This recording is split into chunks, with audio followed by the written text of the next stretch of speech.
I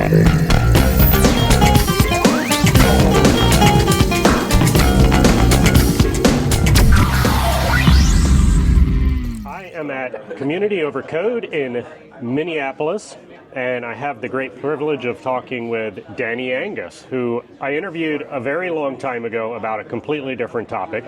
But Danny is the new VP of Infrastructure as of, what, 2 months ago? Something like that, yeah.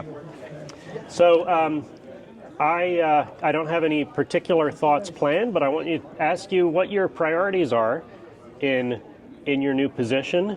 There's always an opportunity when there's a changing of the guard to focus on some new things. So what have you got in mind for us? Yeah, so first priority was to do some hiring to come back up to speed. I think we've completed that now, which is good.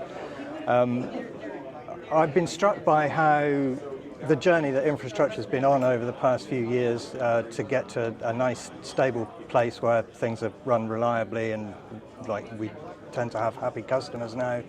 But one of the things that we're not so great at is starting the things that we finish.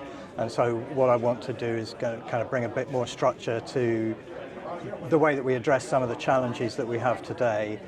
One of the things that we see in the real world is that phishing attacks are being increasingly augmented by AI, and large language model, generative AI phishing attacks can be very difficult to mitigate against. And one of the things that we want to do is introduce multi-factor authentication and automation to that space so that we can take humans out of the loop and really increase security.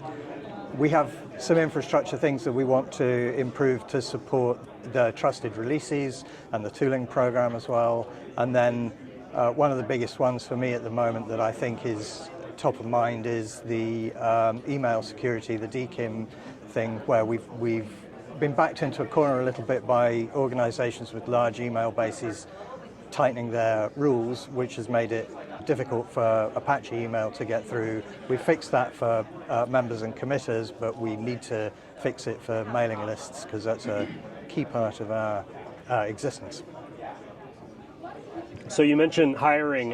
What specific positions are available? We don't have any at the moment. We needed to hire 2 infra engineers, and we've got 2 people for that already, which is good. Brings us up to strength and onto our budget. And related, this morning, Dave mentioned some tooling positions that are available. Yeah. Tooling and the infrastructure were kind of muddled together for many years. Yeah. What does that look like now? So I think it's much clearer in terms of the tooling. There's an expectation that tooling are going to do the heavy lifting to build some of the tools that the foundation needs, and infrastructure are here to really be the experts of operating and running those things in a durable way.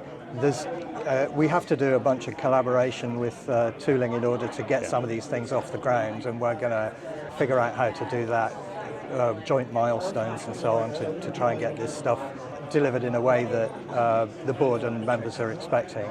But I don't think there's too much overlap at the moment between like bailiwicks, as it were, and where I've known Dave for a while. I think we're pretty clear about what the different set priorities are. But individuals are individuals, and if we have people who have skills that are transferable and want to go and contribute from infra, contribute to tooling, and tooling contribute to infra, then there are ways we can make that happen too. We're not going to build silos for sure. I have enough of them at work.